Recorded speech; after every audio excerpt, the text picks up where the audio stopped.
हे everyone, welcome back to our next vlog. तर माझ्याकडे जसे क्लिप्स मला भेटलेत तसे मी ॲड केलेत, कारण हे खूप आधीचे आहेत आणि आता मी सगळं सिक्वेन्सच माझा विसरली आहे. तर एनिवेज, तर आमचं चाललं होतं डिनर आणि लगेच नेक्स्ट डे मॉर्निंगमध्ये आम्ही खात होतो थोडे फ्रूट्स. आणि मग मी करत होते माझं थोडं स्टडी, कारण माझे खूप सारे इंटरव्ह्यूज लाईंड अप होते. सो मग मी खूप बिझी होते. पण त्यात पण बघा मला किती त्रास. आता हे पोरांनी, मी अभ्यास करते आतमध्ये आणि हे दोघं बाहेर खेळत होती, तर दोघांनी किती पसारा केला. एनिवेज, आता मॉम लाईफ आहे तर हे सगळं आपल्याला करावंच लागतं. त्यानंतर आम्ही गेलो बाहेर थोडं फिरायला. छान आले होते. आम्ही रेडी झालो आणि छान एक लॉंग ड्राईव्ह घेऊन आलो, थोडंसं खाऊन आलो बाहेरून.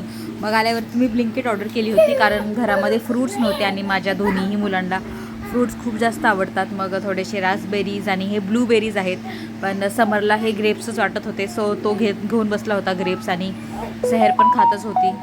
सध्याचं पुण्याचं क्लायमेटही एवढं छान झालेलं आहे, एकदम लोणावळ्याचा फील येतो. म्हणजे फिरायला जायची गरजही नाही, घरामध्येच एवढं छान हिल स्टेशनची वाईब येते. आणि आमच्या घरासमोर तर सगळं ओपन स्पेस असल्यामुळे एवढे छान बर्ड स्पॉट होतात. आता इकडे हे बघा, हे पॅरेट्सचं ग्रुप आहे. इकडे हे दुसरं काहीतरी युनिक बर्ड आहेत, त्यालाही मी कॅप्चर केलं.